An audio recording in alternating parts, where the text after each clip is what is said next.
Coming to you live from the Now Media Newsroom. I'm Jim Tech. You're watching Now Media. With me, Alexander Norman, the general manager at Nortrans Freight Management, a Kelowna-based company that's kind of looking at like modernizing or even like looking for better ways to get the fleet out there to reduce their costs on I guess transportation and looking at cleaner energy. Thanks, Jim. I appreciate you having me on today. Yeah, so you guys have just launched a natural gas truck fleet there. You're kind of like delving into the natural gas to get to see if that's a better solution. Tell us a little bit about why you're doing natural gas and what the benefits are. Yeah, the big the kind of the I guess the turning point for us is Cummins, who's the engine supplier. They're finally making an engine with it's a big bore engine with enough power to haul the loads that we need to haul in the interior of BC. So loads of forest products, loads of steel and aluminum, heavy industrial goods. We're finally at a place technologically where natural gas has the power to actually pull those loads. So the trucks, the logging trucks and the lumber trucks you see on the highways around Kelowna and the Okanagan, for many years we just didn't quite have the power to haul those weights with alternative fuels. But we're in a position now because of this Cummins engine. It's called the X15N, where we've actually got the power to do it. So it's more so technology that's pushed us to the point where we're able to do it. And then also a fantastic funding program through the Natural Resources Canada. It's called the Green Freight Program. So that's helped make this program feasible as well. Yeah, because there hasn't been widespread adoption even in pickup trucks because there's a little bit of power loss, right? And when you even convert like a gas engine or whatever to natural gas, there's a little bit of power loss. And you're saying now this bigger engine actually compensates for that. Yeah, that's exactly it. Like natural gas, you could see for many years, someone living in Kelowna would see their E360 truck running around town. So refuse trucks would be able to use natural gas, but they haul much lighter weights. Another thing as well is, they can get back to their depot very quickly to refuel at night. Long haul, heavy duty trucking, it was a lot harder. We didn't have the power. The infrastructure was also developing as well. So just having fueling stations strategically placed around the province, hubs like Prince George, Kamloops, Kelowna, Vancouver. But the infrastructure is developing very quickly through Fortis and a couple of other providers. And then, like I said, the power there is there as well. So it's we feel it's time where we can start to convert our fleet. We'll probably convert about 10% of our fleet this year to natural gas.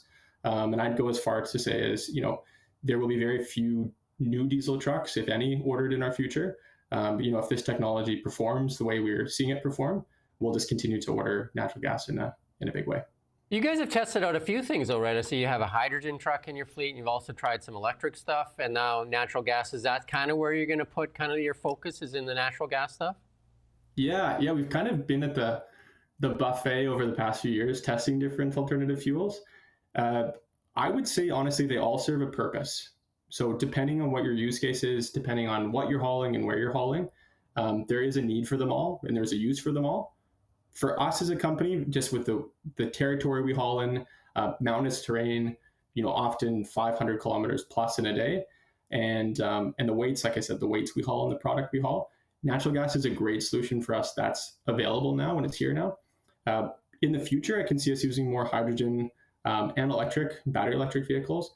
But at the moment, I think the winner today is natural gas, and I can see us sprinkling in those other technologies in the future. So what's the cost per kilometer for natural gas versus, like, say, a diesel? Yeah, that's a great question. The savings really come from the cost of fuel. So natural gas at the moment is a much cheaper fuel than diesel. I think what's even more of a benefit than the cost is the volatility we've seen with diesel. It's really tough to run a trucking company, and exactly. Especially you wake up in the morning, there's this going on, next thing you know, just like 15 cents. You got to be kidding me, right? Yeah, exactly. And I think like the geopolitical climate right now with everything, happening in Russia and some of the uncertainties there. So for many years, I think we enjoyed an environment where the price of diesel was pretty stable. So it was easy enough to run a trucking company and base our pricing off of stable diesel pricing. it hasn't been like that for many years. So the great thing about natural gas is it's not nearly as volatile. We don't see the swings that we see with diesel. So we're able to just set a price with our customers, a fair price that we can all rely on and count on, and we're not constantly having to renegotiate or go back to the table to set new pricing. It also just removes the kind of some of the opaqueness that comes along with fuel surcharges in the industry. So it's just easier to set a clear, fair price and then stick to that price. And what about like diesel? One of the big benefits of a diesel truck that, dependability, that the trucks run forever kind of thing. What about natural gas? How does that compare when you're talking about repairs, maintenance, and longevity of the engine? Yeah, our fleet manager, who's a Red Seal tech, is probably better to speak to that than me. What I will say is the trucks, there's no concerns with how long the trucks will run. There's been certain fleets, particularly Vetter Transport, who transports milk from the interior down to the coast. They've experimented with natural gas, and I think they have some trucks in their fleet between 10 and 20 years old, which is pretty incredible. So longevity, I would say there's even more longevity than a diesel truck. There are some slightly higher repair costs, but nothing material or nothing of note really. Yeah, the infrastructure, I guess, is the biggest issue right now, right? Because diesel, you find diesel stations everywhere. There's when you go to you're going down to Lower Mainland, that there's a big fast gas, and I think one on the other side of the highway. Are those places to put in natural gas now? Because those are big truck stops, right? Yeah, they're not. The infrastructure is really being built by two main players at this point. So FortisBC, which we all know and deal with on a day-to-day basis, whether it's your natural gas or your electricity, or both. And then the other company is Clean Energy, they're called. So Clean Energy is huge in California at the moment, supporting natural gas infrastructure in California. And they're recently just starting to see what's happening in BC and in Western Canada, and they're expanding across Western Canada. So they are building a commercial truck card lock system across Western Canada with stations in Edmonton, Calgary, Kamloops, Prince George. They're trying to create this hub or this network, which I think will be really complemented by Fortis as well. So I think transport providers like ourselves will have to work with both companies to really kind of develop the proper networks. But yeah, both are coming to the table and have been great partners to work with. I drive an electric. I drive a Tesla. I've been for a couple of years, which is great. But some of the problems with battery electric, especially for big trucks, is the recharge time. And then what is that like when you go to fill up? Like you fill diesel, it's pretty straightforward. What does that look like when you do natural gas? Is it similar? Yeah, it is. The process doesn't really take any longer than filling a diesel truck. It's basically hooking up the natural gas line to the truck, and then it fills the different natural gas tanks with compressed natural gas. So you do need a compressor on site. I would say from the trucking company's perspective, we're not having to wait any longer. There's no issues with safety or reliability of the station. So for us, it's kind of 6, 1, half a dozen. It doesn't really matter too much whether we're filling with diesel or we're filling with natural gas. They both take about the same amount of time. So are they self-serve too? Like, most of the diesel pumps, the guy pulls up and he fills his own trucks. Is that the same for the natural gas ones too? Is there an attendant that comes out? Same thing. It's our Class 1 drivers have fleet cards. They pull up to the commercial pump and they basically can tap their fleet card or put in a pin, and then it's self-serve. So they just fill up. So it's a pretty seamless process, really. It's quite frictionless. And then you guys are advertising that this is one of the first heavy-duty natural gas trucks, and I take it that's with the Cummins X15 engine then, right? That's kind of the difference, right? Because there are other natural gas people that are running natural gas for a while.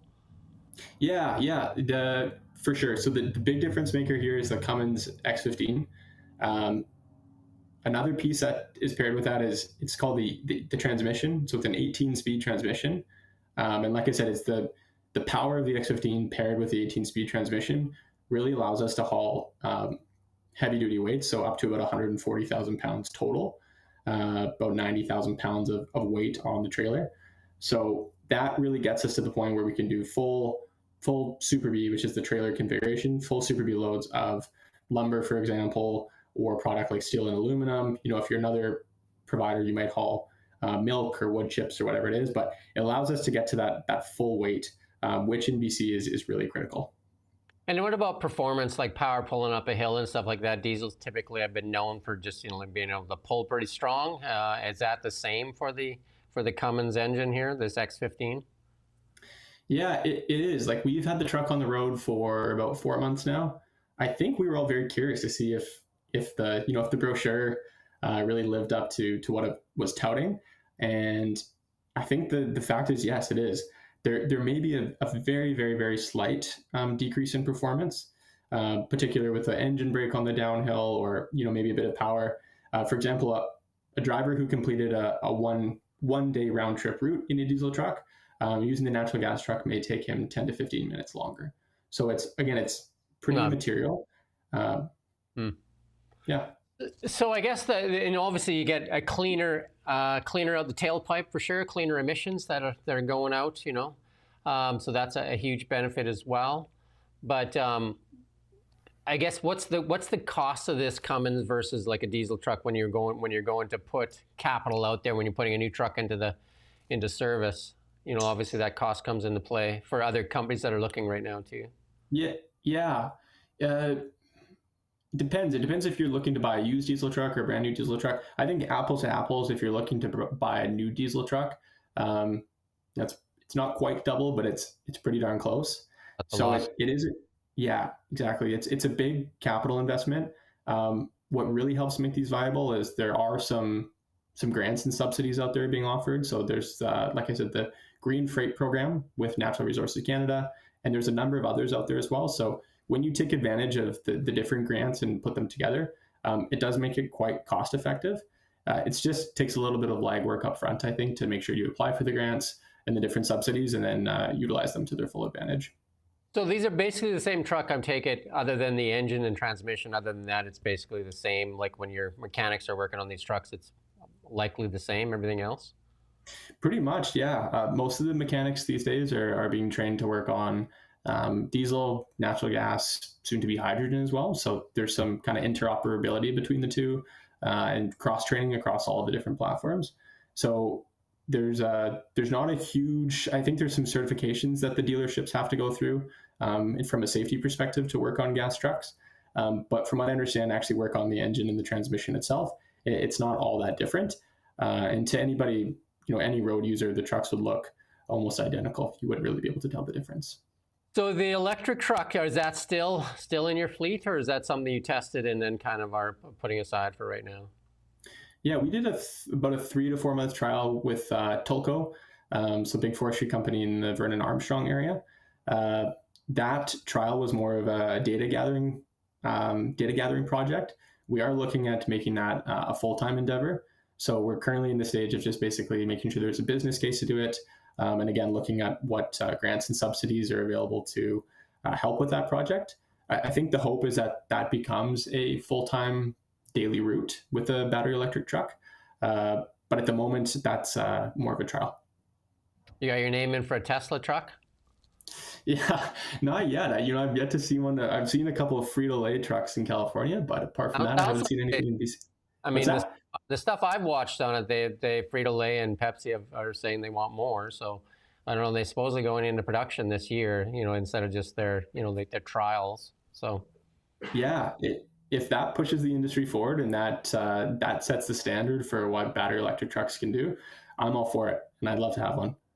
Yeah, supposedly. I mean, I drive, like I said, an electric car, and I've driven for 2 years. And the cool thing about those things is zero maintenance, right? Like there's absolutely nothing, right? So that is still with your natural gas truck, it's basically the same thing, just running on a different fuel, right? Totally. Yeah. To reiterate what you said, the beauty with battery electric over natural gas is just the number of moving parts in a battery electric vehicle is so much less than in a diesel truck that, to your point, it's almost zero maintenance. We still have to do maintenance on the natural gas truck, much like you would on a diesel. So battery electric's a great solution. If we can solve the range issue on big trucks, and we can still haul the same amount of payload, the same amount of product, then it's a really great solution. And the recharge time, I know I've seen some stuff too now. They're pushing out I can't remember now, like it's 500 kilowatts or something like that. The charge times are quite fast now too, right? So yeah, That'll make a huge difference, right? Huge, yeah. And that's partly what can make these projects possible that we're looking at, is even the battery electric technology is getting so much better that, to your point, you get into 400 to 500 kilowatt hour chargers, your recharge time is cut in half, or even megawatt chargers, and then your recharge time is incredibly quick. So it starts to make those projects make sense. And then you also tried hydrogen. Is that one still in the fleet, or is that one a test as well? That was a test as well. So that was in partnership with a company based in the Vancouver area called HTEC, which is HTEC. They are building a fleet of hydrogen trucks that they're basically leasing out to different fleet operators like ourselves. And then they're providing the maintenance on the trucks as well as the fueling infrastructure. So, I believe there's been some setbacks on the hydrogen front with a couple of fairly prominent hydrogen truck companies having financial difficulties. So there have been some setbacks there. I don't know too much about their progress as a company, but it's definitely something we have on our radar. And I know they're actively building the infrastructure in the Lower Mainland. That's the bigger problem for sure, is the infrastructure. We see that in Kelowna too, and we're like, even if you talk about the cars, I think the BZ4 or something at Toyota, getting the infrastructure. Like, one of the things Tesla did really well with electric was they built the supercharger network, which almost all automakers have now adopted. Right, that is the key in these alternative fuels. I think is getting an infrastructure built out. Right, obviously that's key to what you guys do.